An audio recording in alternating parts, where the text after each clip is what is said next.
Hi, Brian here with PianoLessonsAdvice.com. Today it's lesson 2, intervals, in a series of 4 lessons designed to give you a really good firm foundation in not only music theory as it relates to the piano, but just basic music theory. This is laying the groundwork so that in future lessons and in more advanced lessons, we can move fast, and so all this information is sort of like teaching you a language. It's very important that you understand all this stuff, so that when I'm saying things and telling you things, you put them in context. We're basically setting up your filing cabinet. So when I teach you something, you have a place to put it, and as we get more and more advanced, you have places to put these things that are very organized. And whenever you have an idea, you're able to access your filing cabinet in a very organized way.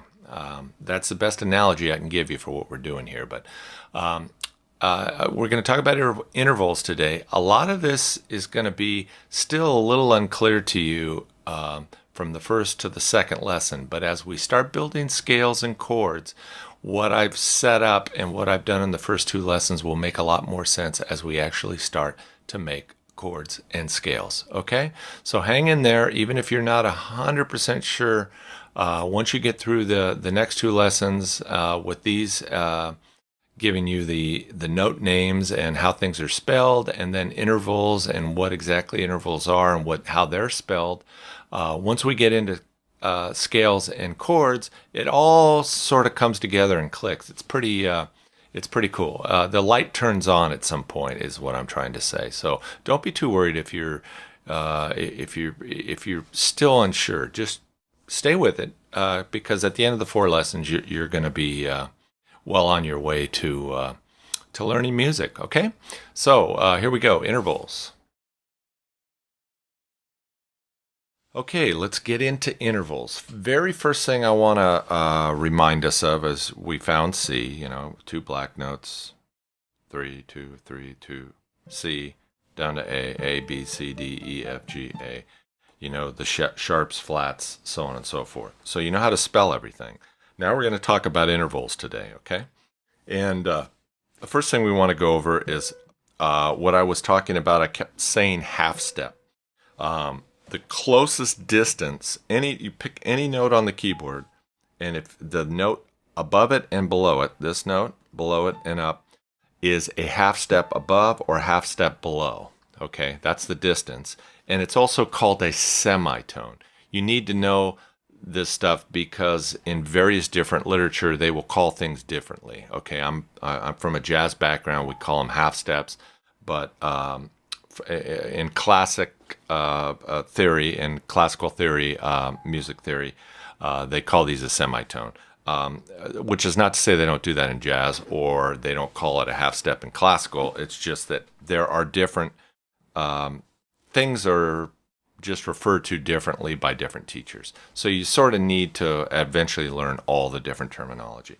But anyways, the closest distance, so F is a half step up, and D sharp or E flat is a half step below. Okay, and or a semitone. Once again, okay. So now we know what a half step is. Okay. So right now I'm going to show you what all the major and perfect intervals. Interval is just the distance between one note and another note on the keyboard or in music, okay?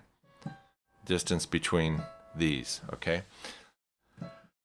They have different spellings depending on the context that they're used. And once again, I'm going to show you what all the note names are and how you would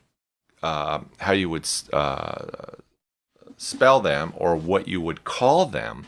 But until you actually start using it in context, it's going to be a little confusing. Don't worry, because we're going to talk about it, and it all just comes around and becomes super clear as we start building scales and we start building chords.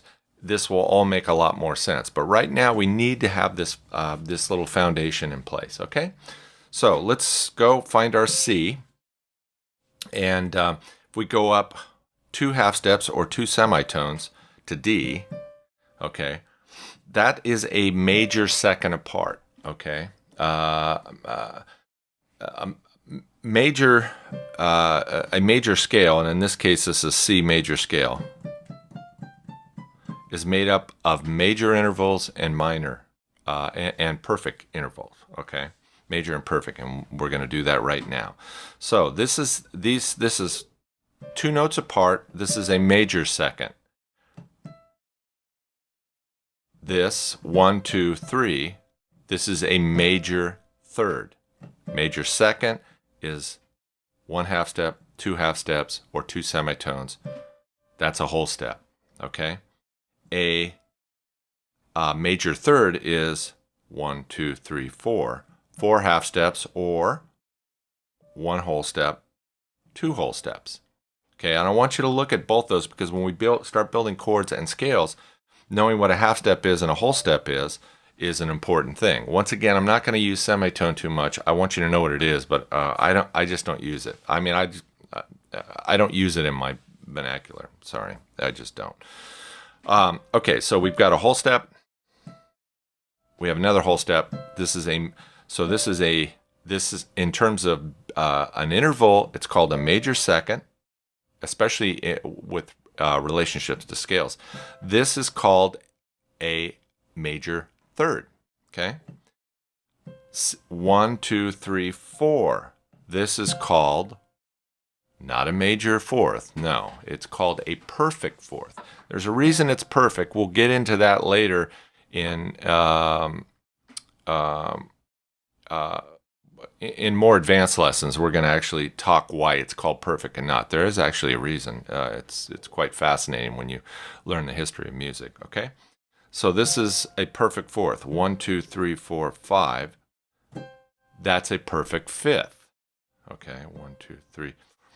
And the perfect fourth is 1, 2, 3, 4, 5 half steps or 1 whole step, 2 whole steps, and a half. 2.5 whole steps, right?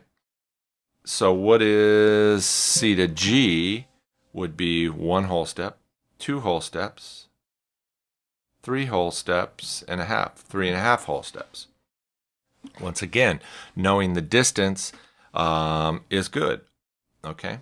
So we've got major second, major third, perfect fourth, perfect fifth. 1, 2, 3, 4, 5. Perfect fifth. 1, 2, 3, 4, 5, 6. C to A. Major 6. 1, 2, 3, 4, 5, 6, 7. C to B. Major 7th. And C to C is a perfect octave, but we just call it octave. Very few people refer to it as a perfect octave, but it is. Once again, I'm going to give you all the different, or I hope I give you all the different terminology that we use. All right. So that's the spelling from this particular note. And once again, remember that when we go from any note to another note, that's an interval. So we have to understand how far is the distance for a major second. Well, it's 2 half steps. What's the distance between this is this major third? This is a major third. It's 2 whole steps. So armed with that, just for fun, if I went to F and I wanted to go a major third above it, what's that distance? Okay, well, C to E is a major third, 1 whole step. That's 2 whole steps. So F, 1 whole step, 2. That's a major third as well, interval. Okay, and so this is a major third up, and this is a major third down. If they're spelled C and F, and we'll get into it because this could be called E sharp, in which case that changes what the interval's called. The distance, the sound is the same, but what it's called. And once again, what notes are called is in the context of what they are, how they are used. Okay, how they're used and spelled. Okay, so now we've done all the majors. Now we're going to do the minors. All right, so taking our C and using it as our starting place to spell the distance between any of these other notes, okay, because they can all be spelled. These are all intervals, okay, they're all intervals. We're just calling them different things. They're spelled and they're called different things, okay. I could start on any note and do the same thing, but we're just using C for right now to keep it simple, okay. So we know what our major intervals are. C to A is a major second, C to E is a major third, then you have C to F, which is perfect fourth, and then you have C to G is a perfect fifth, and then you have C to A, which is a major sixth, and C to B is a major seventh, and then you have an octave or a perfect octave. I usually just call it an octave, but it is a perfect octave, okay? So if you take our major intervals, okay, which in this case is major second, major third, major sixth, and major seventh, if you lower those by a half step, so you're using these note names to spell the note, it becomes minor. And what I mean by that is, here's a C, we got D, which is a major second. If you lower it by a half step to D flat, C to D flat is a minor second. C to D, a major second. C to E is a major third, so C to E flat is a minor third, okay? C to A is a major sixth. C to A flat is a minor sixth. And C to B is a major seventh. And C to B flat is a minor seventh. Now you say, well, it could be called A sharp. This could be called G sharp. That could be called. We'll get into that in just a moment, okay?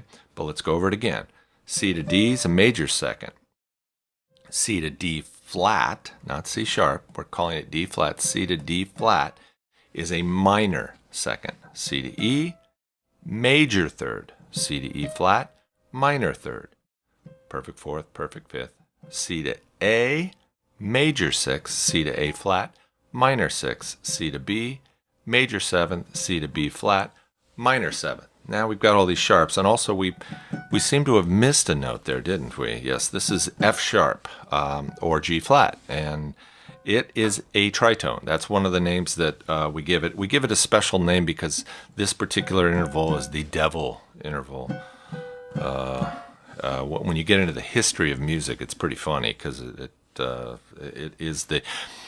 has a lot of tension in it, and it used to be called the devil interval. But we'll get into that in the advanced lessons when we get into a little music history too. It's fun stuff.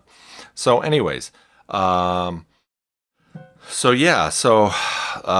If you take a perfect interval and we have a perfect fourth and a perfect fifth, or you take a major interval, okay, major second, major third, major sixth, major seventh, and you raise them by a half step, they become augmented. So let's take a look at this. If you go C to D sharp, it becomes an augmented second, okay? Augmented second. If you take C to F, remember perfect or major, if you take C to F, that's a perfect fourth. If you go C to F sharp, that's an augmented fourth, okay? C to G is a perfect fifth. C to G sharp is an augmented fifth. C to A is a major sixth. C to A sharp is an augmented sixth. But, of course, it could also be called B flat, A flat, G flat. That changes the interval name, okay? Now, if you, and I'm just going to finish, and then we're going to go through and name every note from C, all the intervals from C. I'm going to tell you one other rule. Now, if you lower a note, a perfect interval by a half step, it becomes diminished, okay? And actually, we're not going to get there yet, but if you lower any major by 2 semitones or 2 half steps, it becomes diminished as well. But I don't want to go there yet. Just if you take any perfect intervals and lower them by a half step, they're diminished. And so let's take a look at that. C to G is a perfect fifth. C to G flat is a diminished fifth. Okay. C to F is a perfect fourth. C to F flat. Remember, this is E, but it's also F flat. And this is F, but it's also E sharp. It can be called that. So C to F is a perfect fourth. C to F flat, you're calling this F flat. It becomes a diminished fourth. Okay? I know it's a little confusing now while we're doing this, but you just need to know how things are called and spelled. What's going to happen is in the next couple lessons, as we start doing chords and scales, it'll make a lot more sense. In fact, it'll actually become pretty clear to you. So yeah, hang in there. I know it seems like a lot to learn, and this is the hardest part. Once you get by this, everything else, once we've set this foundation firmly in, then we can really build. So let's take our C and let's go and name all our intervals and what they can be. So C to, and I'm not going to go C to C sharp yet because that's an augmented unison and it's not used very much and I don't want to go there yet. So, but C to D flat is a minor second. C to D is a major second. C to D sharp is an augmented second. C to E is a major third. C to E flat is a minor third. C to F is a perfect fourth. But C to E sharp, remember this can be called E sharp, is an augmented third. Okay. C to F, perfect fourth. C to F sharp, augmented fourth. C to G is a perfect fifth. C to G flat is a diminished fifth. C to G, perfect fifth. C to G sharp is an augmented fifth. C to A is a major sixth. C to A flat is a minor sixth. C to A, major sixth. C to A sharp is an augmented sixth. C to B is a major seventh. C to B flat is a minor seventh, and C to C is an octave. And then I don't want to, there are other things to call, and this can also be called B sharp, which is an augmented seventh, blah, blah, blah. These things aren't used that much. It's just that particular thing is not used much. Everything else is that we just went over. And when we start spelling chords and all this other stuff, it will make more sense to you. So just based on C, now we know what all the intervals and what they can be called. As you can see, they sound the same. They're just spelled different. And the spelling is important when we start doing scales and when we start doing chords. And that's where everything starts to come together and your foundation really gets there. Okay, so ideally just move on to the next lesson. You can watch this one more time or 2 more times or whatever it takes to get as much as you can grasp of this. If you don't fully understand it, don't worry about it, because you will. As you start giving it context and using this stuff to build chords and scales, that's when it takes off and becomes great. Okay? And you will understand it, I promise. All right, this has been Brian for PianoLessonsAdvice.com.